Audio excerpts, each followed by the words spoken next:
Okay, YouTube, I'm going to make a quick video on how to add an inner zerk fitting or zerk fitting to any wheel hub so you can lubricate your inner bearing and your outer bearing and do preventive maintenance extremely easy and way less time consuming and way more effective than buddy bearings. This is not a buddy bearing. I'll show you what it is in a second. But so basically what we're trying to accomplish, and you guys may have seen in the stores now, they sell wheel hubs that have the zerk fitting already installed on the back, and it allows you to just use a grease gun to run grease into the zerk on the back, oil seals on the hub, on the actual spindle of the axle, and you know that keeps the grease from going out. It forces the grease through the inner bearing, through the outer bearing, and then out of the hub. If you watch right here, when I lube it, grease is actually pressing through both bearings extremely even, and it's lubing everything internally, filled the hub, lubing everything internally and pressing the grease out. So the process to add your own rear zerk is fairly simple. The first thing you want to do, and I'll go ahead and tell you this, typically a lot of hubs have this little gap. Not sure what it's for. I typically put the zerk straight across. I think it's going to do something, you know, possibly balance it out. Actually, probably does nothing. So basically, to find your location for where your bearing's going to ride. So basically, the bearing rides inside this race cup. Your bearing rides right inside that race cup, and your oil seal sits on top. So you want the grease to come in right above the bearing and right below the oil seal.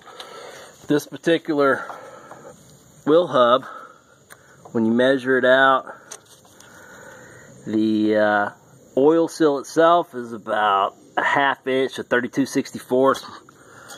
Keep it simple, I'm going to do everything in 64ths. The actual race rides inside this hub right at about 40/64ths of an inch. And so with the wheel hub being 32/64ths, riding right about there will be your depth of your oil seal. So you drill the hole roughly, you know, on this one I'm doing 40/64ths. If I can pick up my ruler, I'll show you.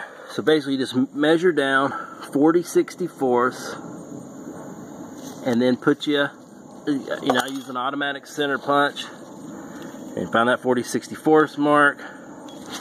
Do an automatic center punch on it. It's already done over here. Drill your hole. I'm tapping using 1/4 It's what the zerk fittings that I bought are threaded at. Pretty common. It's a 1/4 again. So basically, once you've got the hole drilled, make sure you drill it properly for your tap. I think it was 7/32. So 1/4. I've threaded for the zerk here. Start your zerk. Always use a little red Loctite on these. Clean all that, the metal shavings out. I use a blowgun and just clean it all out real well. Install your zerk fitting. This one's just sitting here. I'll put some red Loctite on there, make it permanent. Install your bearings just as you normally would. Lubricate, hand pack them. It'd probably do fine if you didn't, but go ahead and lube your bearings just like you would. I use a bearing packer, little device, one of the Leslie's. I think that's what the brand is. I would highly recommend those. I've hand-packed bearings for eons. This is by far the way to go. Just you basically put the bearing inside the cup. It's filled with grease. You apply downward force. It presses the grease back up through a hole and through the bearing. So once you put everything back together on your trailer, you'll have a situation where I already showed you where you're lubing your outer bearing or your inner bearing. Your outer bearing, it comes out the front. And in the future, all you'll have to to get some of these bearing caps that have the little rubber boot. So in the future, when you get ready to do your maintenance, you just pull that boot off, pump grease in the back, grease will come out the front, and you're done. Basically wipe off the old grease, you know, pump till you get fresh grease, wipe off the old grease, you're done. Bearing maintenance on a trailer made simple. Hope you guys enjoy it. Good luck with your project. Got any questions, put them in the comments. Thanks, guys.